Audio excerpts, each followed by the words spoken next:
नमस्कार। कैसे हैं आप सब। उम्मीद और आशा है कि आप लोग जहाँ भी होंगे बहुत ही बढ़िया और मस्त होंगे और स्वस्थ भी होंगे।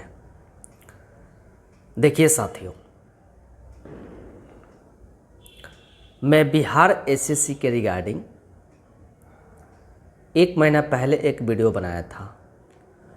उस वीडियो पे आप लोगों ने बहुत प्यार दिया था, बहुत सराहा था और मैं एक छोटी क्लिप के तहत मैं वही इन्फॉर्मेशन आप लोगों तक पहुंचाने की कोशिश करता हूं जो सही मायने में सही साबित हो, है कि नहीं। देखिए, बिहार एसएससी के बारे में हमको कुछ आपको बताना है।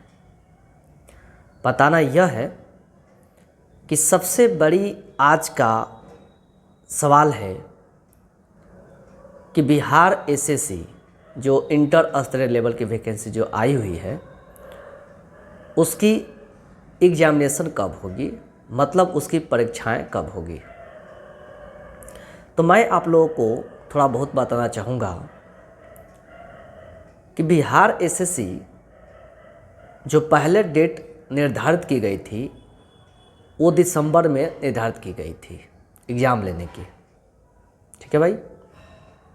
लेकिन इधर आप देख रहे होंगे कि बिहार एसएससी की जो फॉर्म भरने की डेट है उसको 1 महीना बढ़ा दिया गया। और बिहार एसएससी के शुरू से ही एक नियम ये भी है, पता नहीं इस बार देगा कि नहीं देगा, एडिट करने का भी ऑप्शन देता है, मतलब स्क्रूटनी जिसको बोलते हैं आप, वो भी करने का मौका देता है आधा महीना, मतलब 15 दिन का।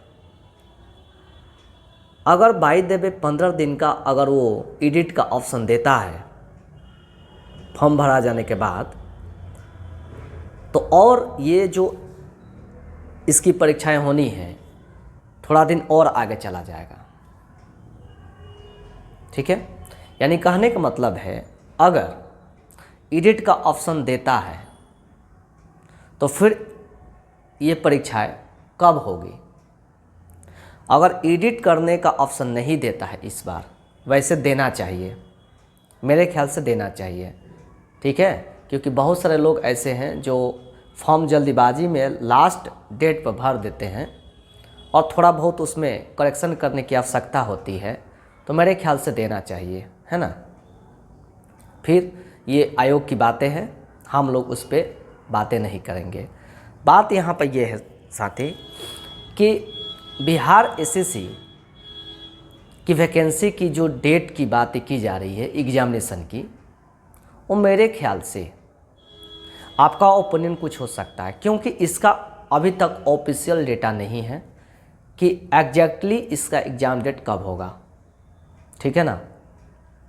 मेरे ख्याल से बिहार एसएससी के जो एग्जामिनेशन होना चाहिए वो मार्च के महीने में होना चाहिए, मतलब 2024 में, मार्च के महीना में।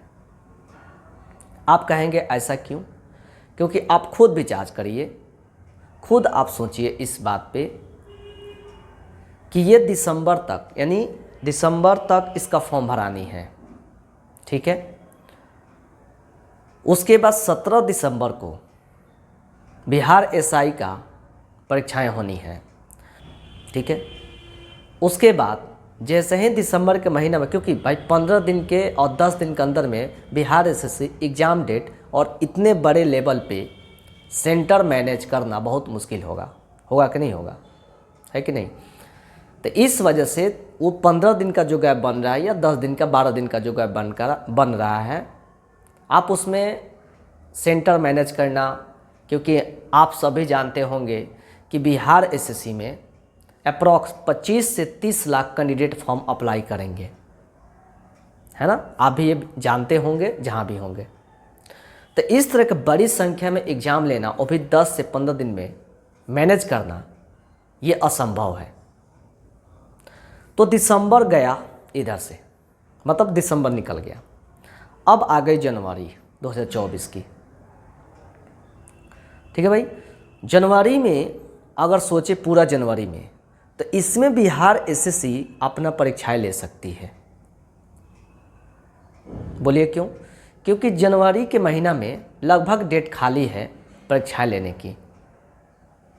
अगर वो जनवरी में नहीं लेता है तो उसको अपना परीक्षा लेना पड़ जाएगा मार्च में। ऐसा क्यों भाई? ऐसा इसलिए कि फरवरी महीना में आपका 10th और 12th, यानी पहले 12 का होगा ना 12वीं का, उसके बाद 10th की परीक्षाएं होती है। अब आप देख लेना पहले कौन होता है, 12 होता है कि 10th होता है। जो भी होगा ये फरवरी के महीने में होता है, बात तय है। ये भी बहुत बड़े पैमाने पर इसकी भी परीक्षाएं होती हैं। कुल मिलाकर फरवरी भी यहाँ से निकल जाएगा, बच गया मार्च। अप्रैल में होना नहीं है। अगर या तो जनवरी में और नहीं तो मार्च में इसकी परीक्षाएं अगर करा ली जाती है तो हो जाएगी, नहीं तो बहुत ही लंबा जाने वाला है। याद करिए 2014 में वैकेंसी आई थी पिछला बिहार एसएससी, और कब आई है? 2023 में। तो इसका मतलब ये नहीं है कि इतना गैप, इतना लंबा टाइम लिया जाएगा। बहुत ही जल्द इसकी परीक्षा ली जाएगी।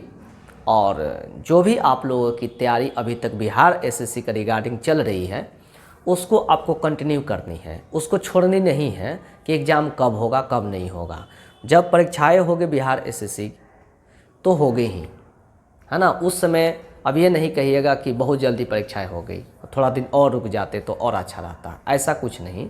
आप अपने तैयारी को और बेहतर बनाइए और बेहतर उसको अंजाम देने की कोशिश करिए। हर समय प्रयास करते रहिए, जिससे कि जैसे ही एग्ज़ाम डेट घोषित हो, जैसे ही एडमिट कार्ड आने की संभावना हो जाए तो आपकी ये नहीं कि मेरी तैयारी नहीं हुई है, मेरी तैयारी हो गई है, इस तरह की बातें आपके जुबान पे नहीं आना चाहिए मेरे ख्याल से, है कि नहीं।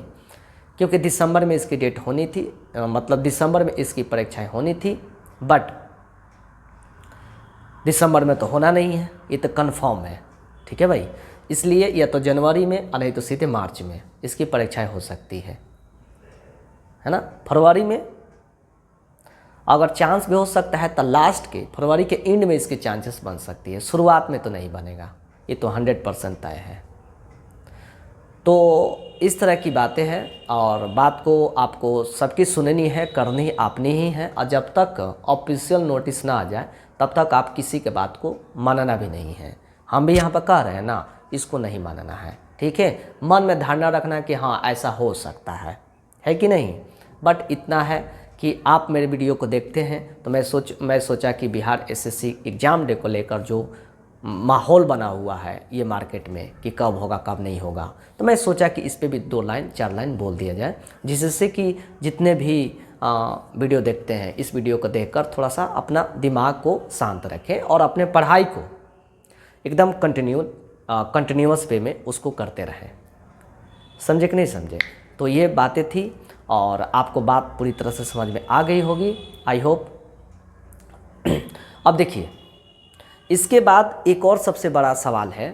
आप कहेंगे, आप कमेंट करेंगे तो मैं इस पर भी एक छोटी वीडियो बना दूंगा कि बिहार सिविल कोर्ट का एग्ज़ाम कब होगा, है ना। इसकी भी परीक्षाएं होनी चाहिए। होता क्या है ना भाई कि बिहार में ना आज के दौर में बहुत वैकेंसी आ रही है और आ भी रही, लाइन से लगी हुई है वैकेंसी। एक आ रही है, दूसरी लाइन में है ना। इसका मतलब इस वजह से क्या, केवल वैकेंसी दी जा रही है, बट कोई परीक्षाएं कब होगी, इसका एग्जामिनेशन डेट कब होना चाहिए, ये आयोग निर्धारित नहीं कर पा रहा है। वो चाहे बीएसएससी हो, चाहे सिविल कोर्ट हो, चाहे इसके अलावा जो भी हो।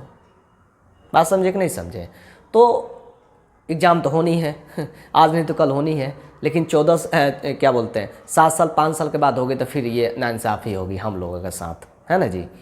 तो ये भी एक बात मैं बता दूँ आपको। बहुत सारे लोग कॉल कर रहे थे, बहुत सारे मैसेज कर रहे थे कि सर इस तरह के मुद्दे को उठाकर आंदोलन किया जाए, एक ट्विटर कैंपेन चलाया जाए, या ट्विटर कैंपेन नहीं तो एक फिजिकल ये कैंपेन चलाया जाए, है ना। मैं आपको कहूँगा कि इस तरह की बात में अभी नहीं पड़िए, क्योंकि अभी है कि अगर थोड़ा सा इधर उधर भटकेंगे तो फिर आपका ही पढ़ाई लॉस होगा। तो इस वजह से आप इधर की बातें उधर की बातें पर ध्यान न दें, और मेरी मानो तो अभी प्रोटेस्ट करने की और कैंपेन चलाने की कोई आवश्यकता नहीं है। थोड़ा दिन और 1 से 2 महीना रुक जाइए, इसके बाद कुछ नहीं हो पाता है तब इस तरह के मुद्दा को उठाया जाएगा और इस तरह के एक ग्रुप बनाया जाएगा, उस ग्रुप के तहत हम लोग इस तरह के बात को आगे उठाया जाएगा और बात को उठाकर आयोग तक पहुंचाया जाएगा, है ना। मेरे तरफ से पूरी आपकी सहयोग और सहायता रहेगी, इसके विषय में आपको सोचने की आवश्यकता नहीं है, ठीक है। लेकिन अभी क्या है, 1 से 2 महीना इंतज़ार कर लीजिए, जो करना होगा वो किया जाएगा, है कि नहीं। तो बस आप पढ़ते रहिए और आप जो भी आप अभी प्रैक्टिस कर रहे होंगे या जो भी आप नोट्स से पढ़ाई कर रहे हो या PDF से पढ़ाई कर रहे होंगे, जो भी आप जिस माध्यम से अभी आप पढ़ाई कर रहे होंगे, तो उसके बाद आप एक काम करिए कि आप प्रैक्टिस करिए, या तो ऑनलाइन टेस्ट लगाइए या ऑफलाइन मोड में टेस्ट लगाइए और वहाँ पर देखिए आपकी स्कोर क्या 1 से 10 से ऊपर आ रही कि नहीं आ रही है। अगर 1 से 10 से प्लस यानी 120 के आसपास आपकी मार्क्स आ रही है तो आप कंफर्म रह जाइए, आप कंफर्म मान लीजिए कि आपकी बिहार SSC में PT 100% क्वालिफाई हो जाएंगे, है ना। तो इन बातों का ध्यान रखना है, पढ़ते रहना है और प्रैक्टिस करते रहना है, अपने आप को जांचते रहना है कि मैं अभी बिहार SSC के लिए कितना बेहतर बन पाया हूँ, है ना। तो इस तरह के विचार आपको करते रहना है और प्रैक्टिस करते रहना है। ऐसा नहीं है कि इस तरह के माहौल से मतलब कि एग्ज़ाम अगले महीने होगा, फिर उसके अगले महीने होगा, इस तरह से विचार करके आप अपने पढ़ाई को डिस्टर्ब ना करें, ये मेरी रिक्वेस्ट है आपसे, क्योंकि आप बहुत अच्छे हैं, बहुत बेहतर हैं। आप ही का एग्ज़ाम निकलेगा और आप ही की जॉब होगी, इस बार 100% होगी, ये श्योर हम भी हैं और आप भी हैं, समझ गए ना। तो चलिए आज यहीं तक, फिर इस तरह के कोई अगर बातें होती है तो फिर मैं आप लोग के लिए एक छोटी वीडियो बना दूंगा, तो फिर आप उसके बात और विचार करेंगे, ठीक है। तो जो भी आपके मन में जो सवाल पैदा हो रहे होंगे ये वीडियो देखने के बाद, तो आप कमेंट करिए, मैं उस पर ज़रूर रिप्लाई और उस पर वीडियो बनाने की कोशिश करूँगा, ठीक है। चलो, थैंक यू सो मच।